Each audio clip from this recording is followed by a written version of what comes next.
It's Brittany. Latrice, oh my gosh, fantastic morning. It's shaping up to be a pretty nice afternoon.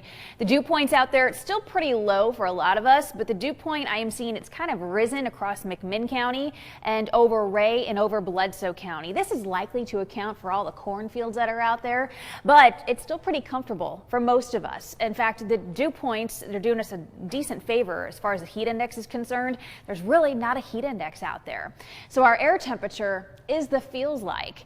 So it's 82, feeling like 82 in Cleveland. It's 81, feeling like 81 in Murphy, and 86, feeling like 86 out there. Here's our current heat index. Looks like there's a little heat index across Cleveland, but hey, not too bad for mid-August. So the top temperatures today, we're going to hit the 90s, but remember the heat index is not going to creep up to the upper 90s or 100. It's going to stay 91, 92. That's what it's going to feel like with the top temperature. Mostly sunny for a lot of us. Now the higher elevations, I'm seeing Grundy County, Van Buren County, a small stray shower chance for you all today. We'll also put it for Monroe County. That is it. The better rain chance, I think, arrives tonight. It'll be after 9 p.m. So go ahead and mow, get in the garden, do what you need to do because the pattern gets pretty wet as we head into Wednesday through Friday. And even this weekend, still on Saturday, it looks like that's going to be our wetter day for the weekend ahead. So let's break down the newest Vipercast. This model comes in 4 times a day. This is tomorrow morning, painting most of us clear and most of us rain free. Perhaps a stray shower in our northern half tomorrow morning, but we get the heating of the day. I'm seeing between 1 p.m. and 7 p.m. Best rain chance for Wednesday. Thursday, active again, and it increases Thursday night even. So Wednesday, Thursday, Friday, just a heads up. Umbrellas are going to be needed. Weather app is going to be a good idea. While we're not under a risk for severe weather, definitely going to have some significant weather advisories. I'm seeing frequent lightning with this and some heavy rainfall. August has been a wet month too, so we will need to keep an eye on perhaps some aerial flood watches or warnings or at least advisories.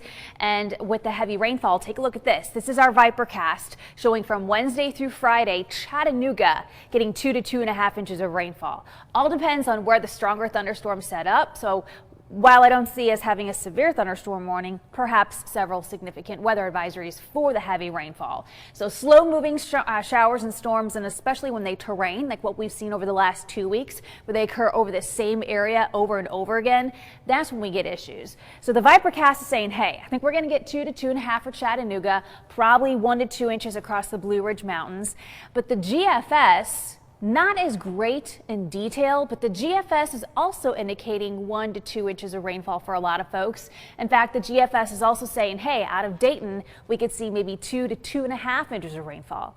So it all depends on where we get those showers that develop. But once they develop, there's probably going to be some terraining ongoing. So heads up Wednesday through Friday. And then if this front continues to stall over us, that means Saturday is going to be a wet one too. Let's briefly talk about the tropics. We are coming up on peak hurricane season across the Atlantic. There is 2 waves out there. There's one that's still across the southern Caribbean. Right now, we know 48 hours out, it's a low potential for tropical formation, for a depression, but within 5 days, as it heads into the northern Caribbean, probably going to be a depression forming there.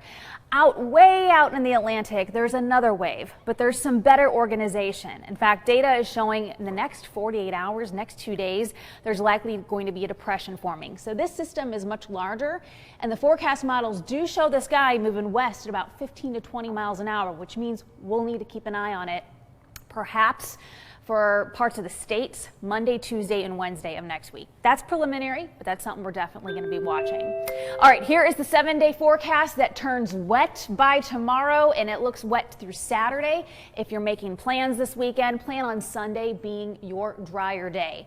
This weekend, we also know that the Red Apple Barn in Ellijay, they are going to be opening up. Not so much the orchard. The orchard won't open until next weekend, but the Apple House will be opening this weekend.